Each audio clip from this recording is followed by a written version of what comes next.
കഷ്ടം. കമ്പിക്കഥ എന്ന് കേട്ടപ്പോൾ നിങ്ങളുടെ മനസ്സിൽ ലഡുപൊട്ടിയില്ലേ? പൊട്ടി, എനിക്കറിയാം. എന്നാൽ ഞാൻ കഥയിലേക്ക് കടക്കട്ടെ. മാധവൻ ഒരു കൂലിപ്പണിക്കാരനാണ്. മാധവൻ എന്നും രാവിലെ തൻ്റെ പണിയായുധങ്ങളുമായി പണിസ്ഥലത്തേക്ക് പോകും.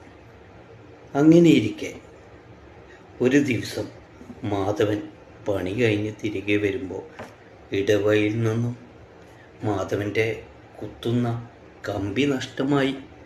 മാധവൻ കുറേ പരിധി നോക്കി, ഇരുട്ടല്ലേ, കാണാനില്ല. എന്തു ചെയ്യാം, മാധവൻ്റെ കമ്പി നഷ്ടമായി. ഇതാണ് കമ്പിക്കഥ. അയ്യേ ദാരിദ്ര്യം. ബായ്.